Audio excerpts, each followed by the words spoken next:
Happy Yoongi Day, or at least it's still Yoongi Day here in America. I am in my new place. I am all moved in. I'm probably gonna try to do like a video relatively soon of what it looks like with my collection and stuff in the new place. But I figured today was a good day for me to go ahead and get back into cooking with BTS. I am going to do a recipe today. Not a super complicated recipe, I'm gonna be honest. It's actually probably the easiest recipe in the book. But I'm gonna go ahead and do one of the recipes today. I am in chapter 4. I'm gonna go ahead and make some ramen. I am gonna be honest though, normally the way I make mine is super lazier than what the book has us do, since they want you actually make it on the stovetop because the other stuff they're adding. Normally I'm very much one of those people who is like, oh, okay, I'm having cup ramen, let me use my kettle and boil some hot water and pour it in there. But since the book does have other stuff they're having us add into it and things like that, I figured this was a good one for me to use to kick myself back off into cooking with BTS in my new place. As you can see, it is a much tinier space, kitchen-wise, than what I had before, but that's okay. We will find a way to make do. It does mention in there some things that you can add in and stuff like that. Like it talks about how you can add hot dogs and cheese and stuff like that. Last night, my daughter and I had like a ham and mushroom dish, and we have some of that left over. And since you need to use mushrooms in this anyways, it's part of the recipe. I thought the leftovers of that would be a great thing for me to add into the ramen myself anyways. So I am going to go ahead and use that. I am going to add cheese as well because I love cheese. I am not doubling everything for this one. I'm not doing that. Normally I know I do, but I'm not for this one because it's a packet of ramen. That would be weird to double it because I can always just make more if I want more ramen. So here we go, cooking with BTS.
All right, so I have made my ramen.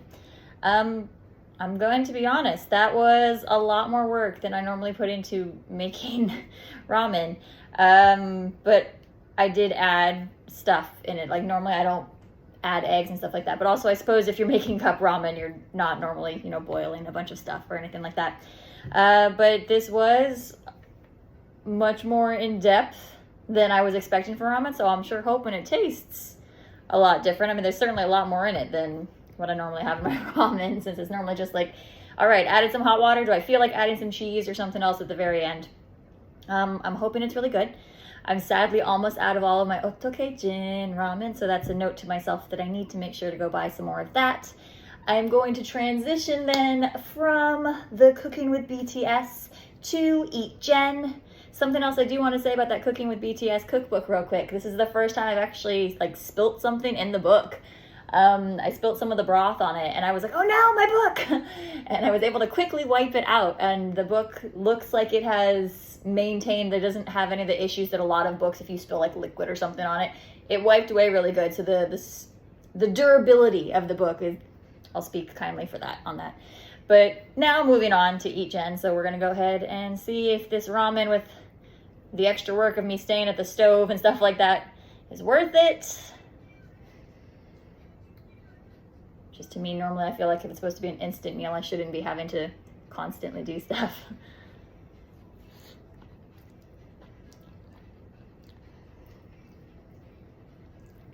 Okay, I can definitely see mixing the egg into it is, yeah, that is really good. I'm very much one of those people who I've done what a lot of those ramen hack videos do, where like if you make ramen, like cup ramen, and then at the end you have broth left over, you can go ahead and nuke an egg in that to kind of make like a little mini ramenized souffle sort of thing. Like I definitely have done that before, but cooking the egg into it directly definitely does add a nice flavor to it from the right off the bat. For something as simple as ramen, it does make it taste more.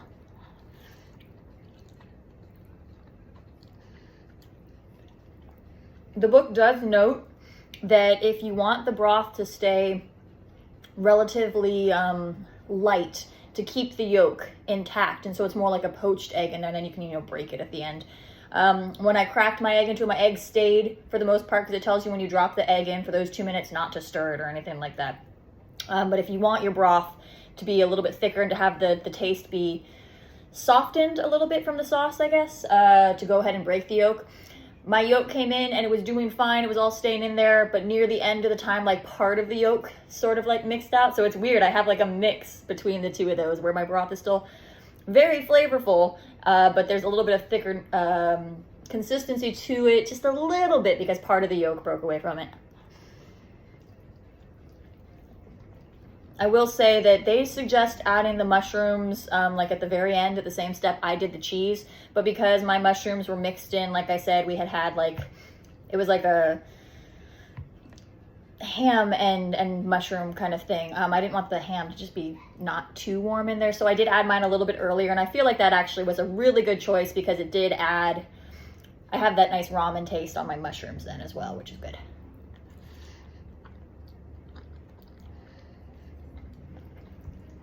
It is really good ramen. It tastes way fancier than when I'm just being a lazy person and don't want to make myself dinner. So, but I know I need to eat kind of ramen. Every time I make ramen, would I do this? No, because while it is really good, the fact of the matter is most of the time if I'm making myself ramen, I don't want to have to clean a pot or anything like that. And I am going to have to clean a pot now, you know, not that that's like the end of the world or anything like that, but it does take away the instant factor from it, because I don't feel like I could recreate it to the same level of depth just using a bowl and hot water. I don't feel like with the egg and getting all the flavors cooked into it and stuff like that, I would get that. The book does specify, I know that this is like a debate with people with ramen. It does specify that you put the packet and the seasoning into the water before the ramen goes in there. I know some people are very much, I wait until my water's boiling, then I add my noodles, then I add all the seasoning and stuff like that. The book does tell you specifically that you need to put it in before the noodles are there. It's supposed to be part of that boiling process in the beginning. So the book makes a stance on that as well. For the fact that I only made one portion, this is a huge bowl because I added so much extra stuff, I guess. Didn't really add that much extra though. I used the mushrooms and the leeks and all the stuff they told me to do. All I did was add the fact that there was ham with my mushroom and a little bit of cheese, but it's like huge. So it's gonna take me a long time to get through this. So I'm gonna go ahead and go.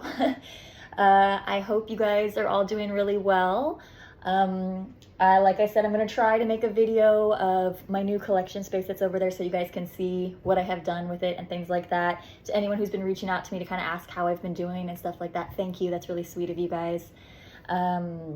It's cool to be back and doing my first video here in my new place and stuff like that. I hope everyone had a fabulous Yoongi day. I hope everybody is streaming on the street. I hope everybody is surviving Jimin's photos that he's posting us, getting us ready for Face as well. So, oh my gosh. And then of course, Namjoon next week has his collab also. Oh my gosh, I'm so excited about that. I'm very excited about that. So we have a lot going on because ARMY never get to take a break. Shocking, I know. Hopefully you guys are all doing really, really well, and I will get to talk to you guys soon.